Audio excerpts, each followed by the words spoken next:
Hi, Bill and Oliver. Grandma here. We're going to continue with Chapter 7, Tarzan. We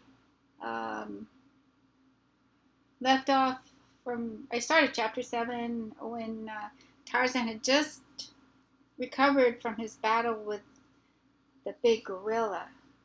And so we left off with he's anxious to return to his cabin and continue his investigations of its wondrous contents. So early one morning, he set forth alone upon his quest. After a little search, he located the clean-picked bones of his late adversary, and close by, partly buried beneath the fallen leaves, he found the knife. If you remember, that's what he used on the gorilla.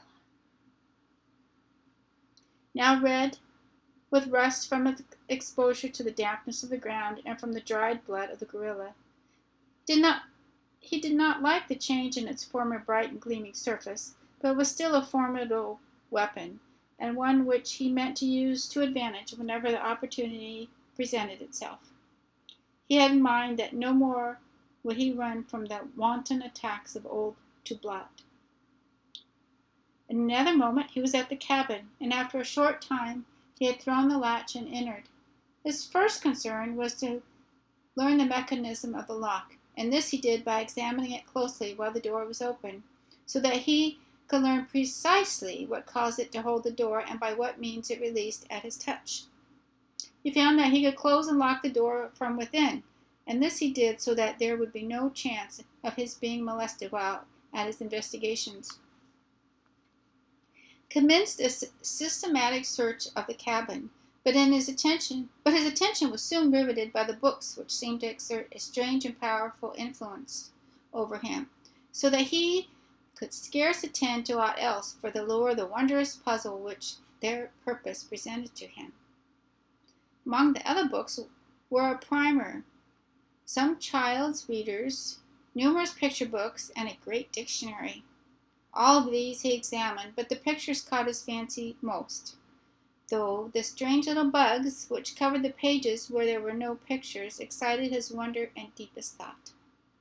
Squatting upon his haunches on the tabletop in the cabin his father had built, his smooth, brown, naked little body bent over the book which rested in his strong, slender hands, and his great shock of long black hair falling about his well-shaped head and bright, intelligent eyes, Tarzan of the Apes, little primitive man, presented a picture filled at once with pathos and with promise, an allegorical figure of the primordial groping through the black night of ignorance toward the light of learning. I think he's going to teach himself to read, don't you? His little face was tense and steady, for he had partially grasped, in a hazy, nebulous way, the rudiments of thought which was destined to prove the key and the solution to the puzzling problem of the strange little bugs. In his hands was a primer opened at a picture of a little ape similar to himself, but covered, except for hands and face, with strange colored fur, for such he thought the jacket and trousers to be. Beneath the picture were three little bugs. B-O-Y, boy. And now he had discovered in the text upon the next page that these three were repeating many times in the same sequence. You were wondering. Another fact he learned, that there were comparatively few individual bugs, but these were repeated many times, occasionally alone, but more often in company with others. Slowly he turned the pages, scanning the pictures and the text for a repetition of the combination B-O-Y. Presently he found it beneath a picture of another little ape and a strange animal which went upon four legs like the jackal, and resembled him not a little. Beneath the picture the bugs appeared as a boy and a dog. See, it spelled it out. There they were, three little bugs which always accompanied the little ape. And so he progressed very, very slowly, for it was hard and laborious task which he had set himself without knowing it, a task which might seem to you or me impossible, learning to read without having the slightest knowledge of letters or written language, or the faintest idea that such things existed. Did not accomplish it in a day, or in a week, or in a month, or in a year, but slowly, very slowly, he learned after he had grasped the possibilities which lay in those little bugs, so that by the time he was 15 he knew the various combination of letters which stood for every pictured figure in the little primer and in one or two of the picture books. Of the meaning and use of articles and conjunctions, verbs and adverbs and pronouns, he had but the faintest and haziest conception. One day, when he was about 12, he found a number of lead pencils in a hitherto undiscovered drawer beneath the table. And in scratching upon the tabletop with one of them, he was delighted to discover the black line it left behind.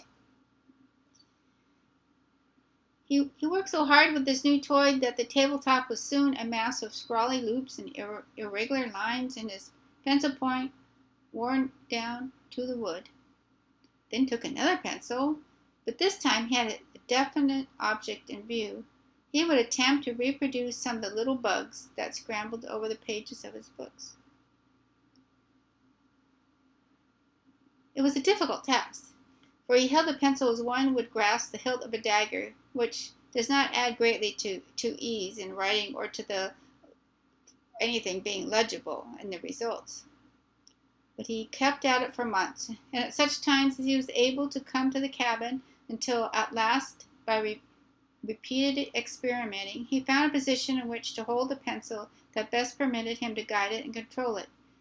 So at last he could roughly reproduce any of the little bugs. Thus he made a beginning at writing. Copying the bugs taught him another thing, their number. And though he could not count as we understand it, yet he had an idea of quantity, the base of his calculations being the number of fingers upon one of his hands.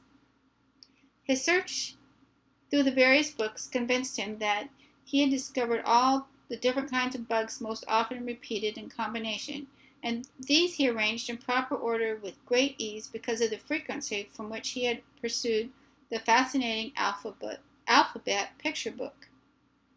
His education progressed. But his greatest finds were in the inexhaustible storehouse of the huge illustrated dictionary, for he learned through the medium of pictures, more through the medium of pictures than text, even after he had grasped the significance of the bugs.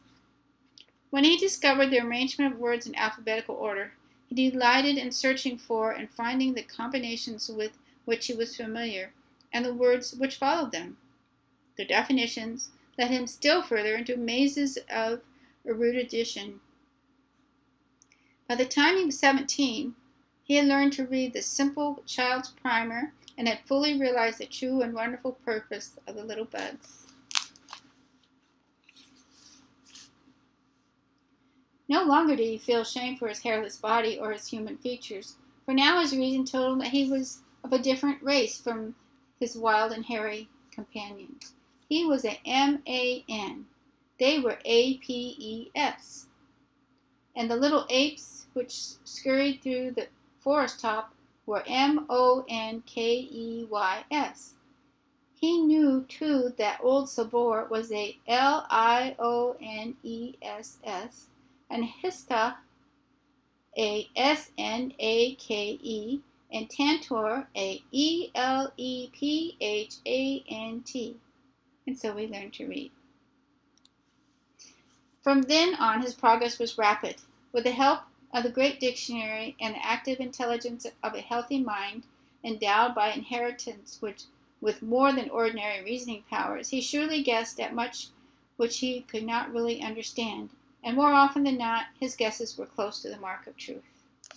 There were many breaks in his education caused by the migratory habits of his tribe, but even when removed from recourse of his books, his active brain continued to search out the mysteries of his fascinating avocation.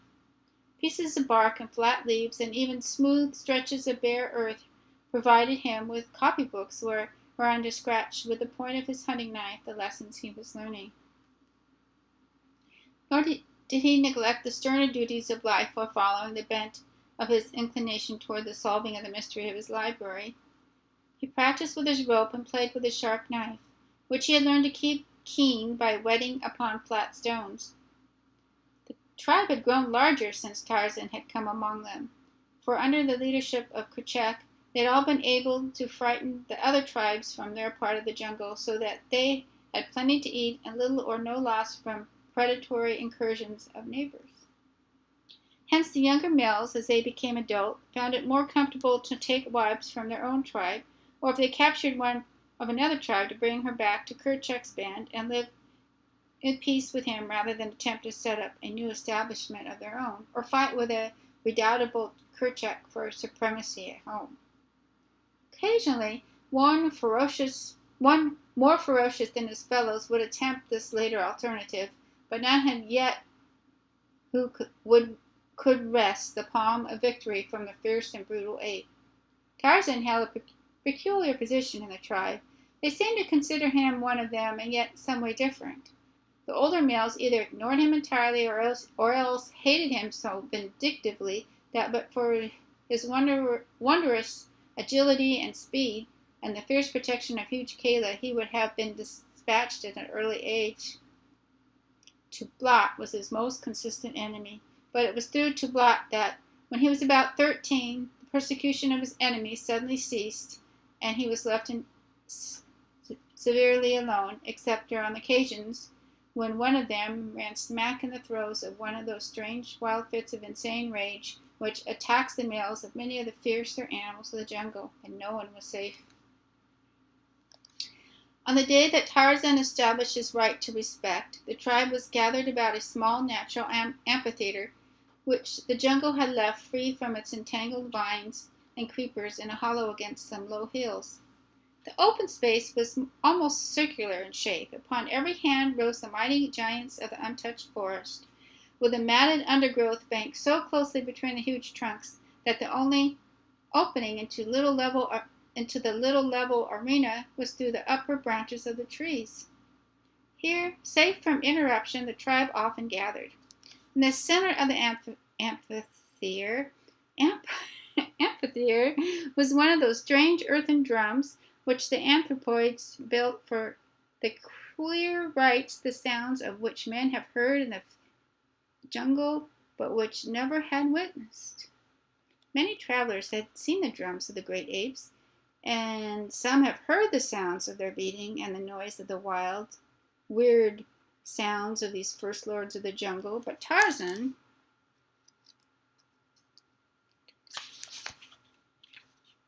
Lord Greystoke, is doubtless the only human being who ever joined in the fierce, mad, intoxicating revel of the dum-dum. That's how it's spelled, D-U-M-D-U-M, which is kind of silly. From this primitive function has arisen, unquestionably, all the forms and ceremonials of modern church and state. Yeah, right. For through all the countless ages, back beyond the last, uttermost ramparts of a dawning humanity, our fierce, hairy forebears danced out in the rites of the dum-dum to the sound of the earthen drums, beneath the bright light of tropical moon in the depth of a mighty jungle, which stands unchanged today as it stood on that long-forgotten night in the dim, unthinkable vistas of the long-dead past, when our first shaggy ancestor swung from a swaying bough and dropped lightly upon the soft turf of the first meeting place. Yes. On that day, we're just going to go along with this.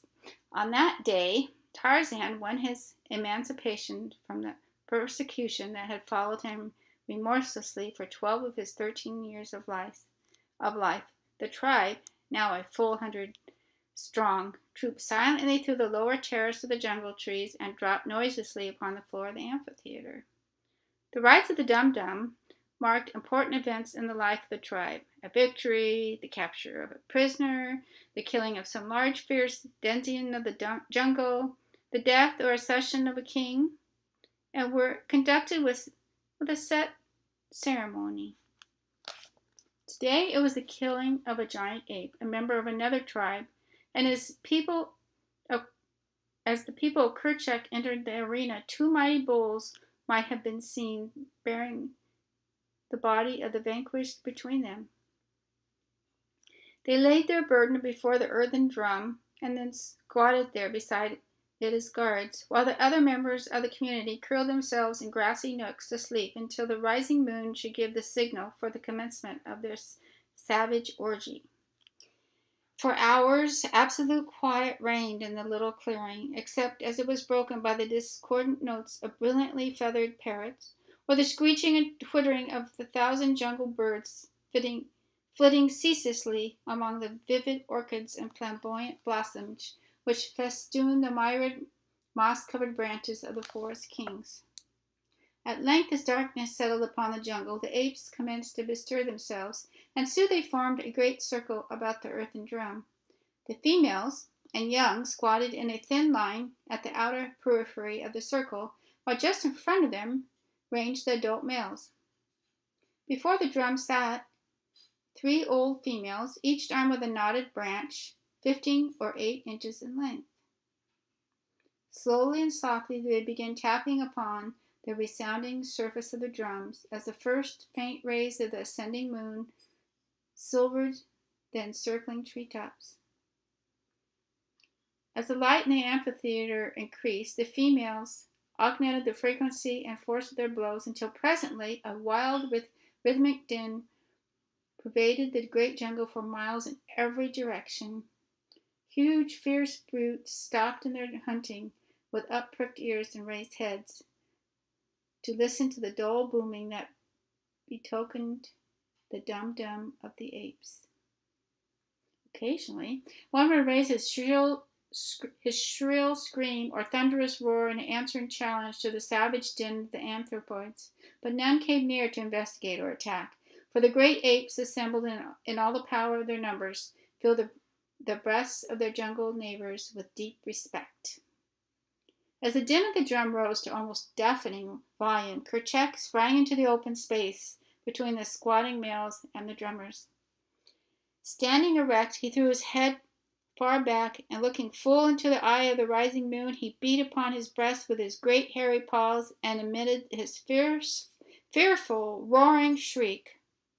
Once, twice, thrice, that terrifying cry rang out across the teeming solitude of that unspeakable, quick, yet unthinkably dead world.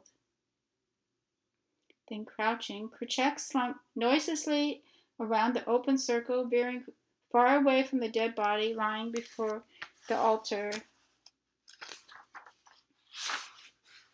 drum, but as he passed, keeping his little fierce, wicked red eyes upon the corpse. Another male then sprang into the arena, and, repeating the horrid cries of his king, followed stealthily in his wake. Another and another followed in quick succession until the jungle reverberated with the now almost ceaseless notes of their bloodthirsty screams. It was the challenge and the hunt. When all the adult males had joined in the thin line of circling dancers, the attack commenced. Kerchak, seizing a huge club from the pile which lay at hand for the purpose, rushed furiously upon the dead ape, dealing the corpse a terrific blow, at the same time emitting the growls and snarls of combat. The din of the drum was now increased, as well as the frequency of the blows, and the warriors, as each approached the victim of the hunt and delivered his bludgeon blow, joined in the mad whirl of the death dance. Tarzan was one of the wild, leaping horde. His brown, sweaty, streaked, muscular body, glistening in the moonlight, shone supple and graceful among the uncouth, awkward, hairy brutes about him.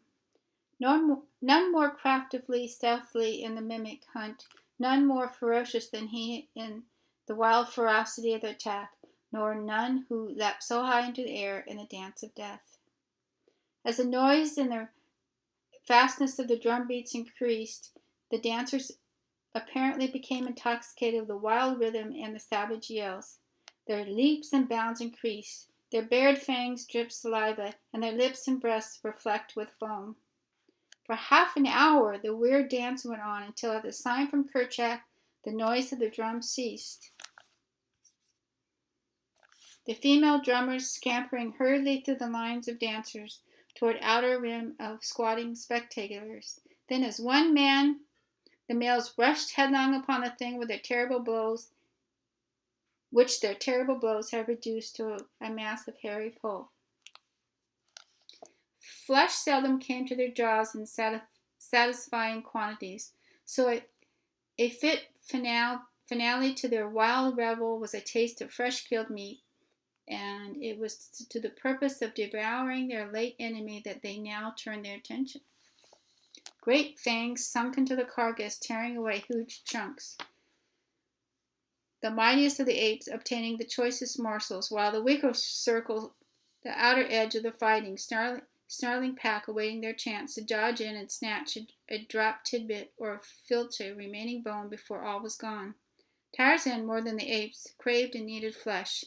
Descended from the race of meat eaters, never in his life, he thought, had he once satisfied his appetite for animal food, and so now his agile little body wormed its way far into the mass of struggling, rending apes in an endeavor to obtain a share which his strength would have been unequal to the task of winning for him. At his side hung the hunting knife of his unknown father in a sheath self-fashioned in copy of one he had seen among the pictures of his treasure books. At last he reached the fast disappearing feast, and with his sharp knife slashed off a more generous portion than he had hoped for, an entire hairy forearm, for it protruded from beneath the feet of the mighty Kerchak, who was so busily engaged in eating the royal portion of hogging that he failed to notice this little act. So little Tarzan wiggled out from beneath this drugging mass, and clutching his grisly prize close to his breast. Among those circling futilely the outskirts of the banqueters was old Tablat. He had been among the first in the feast, but had retreated with a goodly share to eat in quiet, and was now forcing his way back for more. So it was that he spied Tarzan as the boy emerged from the clawing, pushing throng with that hairy forearm hugged firmly to his body. Tablat's little close-set, bloodshot pig eyes shot wicked gleams of hate as they fell upon the object of his loathing.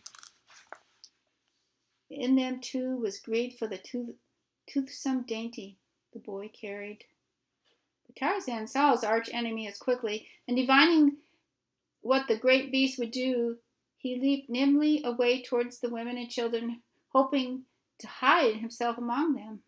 Tablat, however, was close upon his heels, so that he had no opportunity to seek a place of concealment, but he saw that he would be put to it to escape at all. Swiftly he sped toward the surrounding trees with an agile bound gained a lower limb with one hand, and then transferring his burden to his teeth, he climbed rapidly upward, closely followed by Tablat. Up, up he went to the waving pinnacle of a lofty monarch of the forest, where his heavy pursuer dared not follow him. There he perched, hurling taunts and insults at the raging, foaming beast 50 feet below him. And then Tablat went mad. With horrifying screams and roars, he rushed to the ground among the females and young, sinking his great fangs into a dozen tiny necks and tearing great pieces from the backs and beasts of the females who fell into his clutches. In the brilliant moonlight, Tarzan witnessed the whole mad carnival rage. He saw the females and the young scamper to the safety of the trees. Then the great bulls in the center of the arena felt the mighty fangs of their demented fellow, and with one accord they melted into the black shadows of the overhanging forest.